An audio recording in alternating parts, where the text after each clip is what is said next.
Cet homme était assis au bord de la rivière. 8 jours auparavant, sa contenance fière, son langage énergique en parlant de ses fils, tous deux soldats, m'avait frappé. Et je lui fis, croyant voir à son front des rides plus cruelles, tout bas cette demande.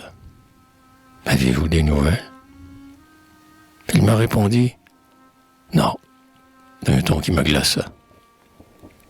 Le flot clair devant nous prit sa course, passa, et me sembla tomber au loin comme une larme. Autour de nous l'automne empruntait plus de charme, au matin mi-voilé de gris rose et de bleu. Le vent soupirant s'élevait peu à peu, et le cœur se serrait à ce doux paysage. Alors mon compagnon, détournant son visage, évitant tout regard qui le pouvait troubler, lentement, sourdement se mit à me parler. « Ouais, j'ai 2 fils là-bas, dit-il. Cette semaine, j'ai su que le second va bien. Dieu le ramène. Moi, je ne l'attends plus depuis que l'autre est mort. Non, ne m'allez pas dire, on ne sait pas son sort. Peut-être est-il blessé, prisonnier. Non, madame. Je connais mon garçon. C'est une bonne lame qui sait qu'on ne doit pas se rendre.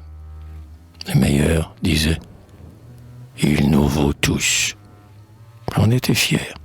D'ailleurs, le journal l'a bien dit, et je l'ai lu moi-même. Son régiment était à Weert. C'est le 2e, celui dont il n'est rien resté que le tombeau. Vive Dieu! Quel lancier c'était, et brave et beau. Perdre un enfant pareil, voyez-vous, ça vous ronge.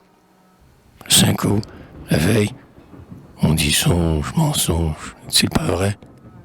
Pourtant, écoutez donc ceci.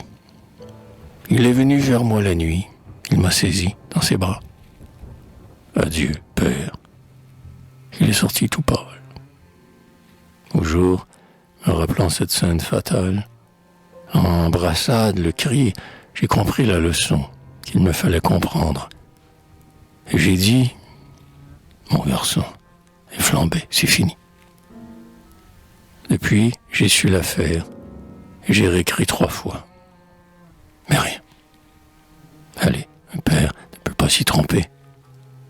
Il était si gentil. Pour plume, il aurait pris le bout de son fusil. Avec ça, doux, rangé, soigneux comme une fille. Que voulez-vous? On est ainsi dans la famille. Notre sang aime à voir le grand soleil. Il faut qu'on se batte. De père en fils, c'est le défaut. Le bisaïeul que j'ai connu dans mon enfance, et centenaire, était à Denain. Notre France fut en vie alors comme aujourd'hui. Le roi vaut l'empereur. L'aïeul était à Fontenoy. Je crois qu'on s'en voulait pour de la politique. Le père était partout durant la République, sur le Rhin, en Hollande, et c'était le grand temps. Vint le Premier Empire, et j'avais 17 ans, quand j'ai fait à mon tour ma première campagne. L'ennemi nous passa sur le corps en Champagne pour rentrer dans Paris, où jamais jusque-là, nul n'avait pu venir. Il nous coûtait cela, Napoléon. Après mes 12 ans de service et beaucoup de travail pour peu de bénéfices, je me suis marié. Les enfants ont grandi.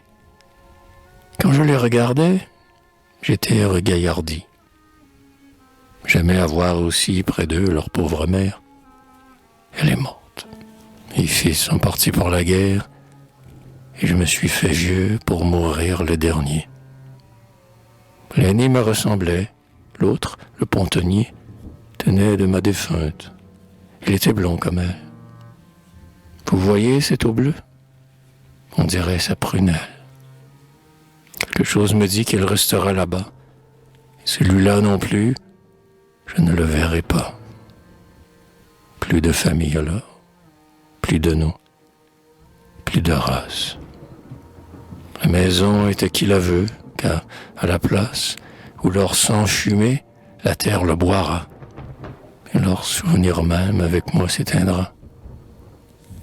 Ah, je suis déjà vieux et j'ai la tête blanche. Ici, trouvant enfin l'heure de la revanche, je tenais d'une main ces Prussiens haïs qui 2 fois dans ma vie ont souillé mon pays, qui changent notre France en un champ de bataille. Ici, dans l'autre main, j'avais cette canaille d'empereur qui nous vole et nous égorge après. Oh, des 2 mains, d'un coup, je les écraserai.